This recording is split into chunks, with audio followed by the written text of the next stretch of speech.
ഞാൻ ഇപ്പോഴുള്ളത് നമ്മുടെ പഴയ കാർമലമ്മയുടെ കൂടിയാണ്. നമുക്കറിയാം ഫ്രാൻസിസ് മാർപ്പാപ്പ ജെമല്ലി ആശുപത്രി രോഗിയായി കിടന്നു കഴിഞ്ഞ് സുഖപ്പെട്ട് തിരിച്ച് ആദ്യമായിട്ട് പുറത്തേക്ക് വന്നപ്പോൾ ഞാൻ ഇവിടെ ഒരു പൂക്കളേന്തിയ ഒരു അമ്മയെ കാണുന്നുണ്ട് എന്ന് പറഞ്ഞത് ഈ കർമ്മലമ്മയെ കുറിച്ചാണ്.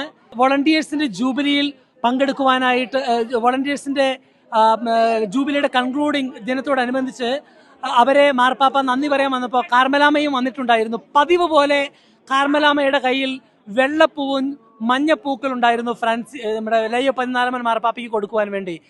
Carmelama, come ha avuto vostra esperienza oggi incontrato Papa Leone? Bellissima, e io diverse volte che lo incontro e adesso è la seconda volta che do i fiori e ho offerto i fiori a nome di tutti i volontari e lui li ha accettati proprio in modo speciale. La prima volta invece ho dato i fiori e quando glieli stavo consegnando era un po' così, guardava i fiori. Ho detto io, Santo Padre, non li accetta e sono per me, ma certo se li prende. So കാർമലാമ പറഞ്ഞ ആദ്യമായിട്ട് ലയോ 14 മാർപ്പാപ്പയെ കണ്ടപ്പോൾ Francis മാർപ്പാപ്പയ്ക്ക് കൊടുക്കാറുള്ളത് പോലെ തന്നെ പൂക്കൾ കൊണ്ടുവന്ന് കൊടുത്തു. അപ്പം ഇതാർക്കാണെന്ന് ചോദിച്ചു. ഇത് മാർപ്പാപ്പയ്ക്ക് ഉള്ളതാണെന്ന് പറഞ്ഞു.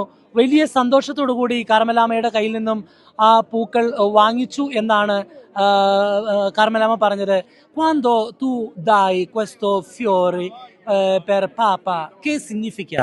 Perché tu dai fiori per Papa? È un segno di ringraziamento, di affetto, di tutto. Suo servizio.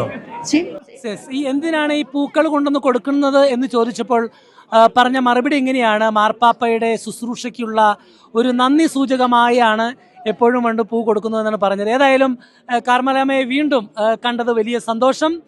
മാർപ്പാപ്പയ്ക്ക് വേണ്ടി മുടങ്ങാതെ 12 വർഷത്തെ പൊന്തിഫിക്കറ്റിലും ബുധനാഴ്ചകളിൽ വന്ന് ഈ കാർമലാമ പൂക്കൾ കൊടുക്കുമായിരുന്നു. മാർപ്പാപ്പയുടെ മരണത്തിന് തൊട്ട് മുമ്പുള്ള തലേദിവസം ഈസ്റ്റർ കുർബാനയിൽ മാർപ്പാപ്പ കുർബാന അർപ്പിച്ചതിന് ശേഷം ജനങ്ങളെ കാണാൻ പോകുന്നതിന് തൊട്ട് മുമ്പ് ഈ കാർമലാമ ഫ്രാൻസിസ് മാർപ്പാപ്പയെ കണ്ട് പൂക്കൾ കൊടുത്തിരുന്നു. ഏതായിരുന്നാലും ഫ്രാൻസിസ് മാർപ്പാപ്പയുമായുള്ള ആത്മബന്ധം ലയോ മാർപ്പാപ്പയുമായി തുടരുവാനാണ് കാർമലാമ ആഗ്രഹിക്കുന്നത്. കാരണം കാർമലാമ സഭയുടെ ഒരു മകളാണ്, സഭയെ സ്നേഹിക്കുന്നു, മാർപ്പാപ്പയെ സ്നേഹിക്കുന്നു. വത്തിക്കാൻ സ്ക്വയറിൽ നിന്നും ഗുഡ്നെസ് ടെലിവിഷന് വേണ്ടി ഫാദർ ജോബി പോൾ.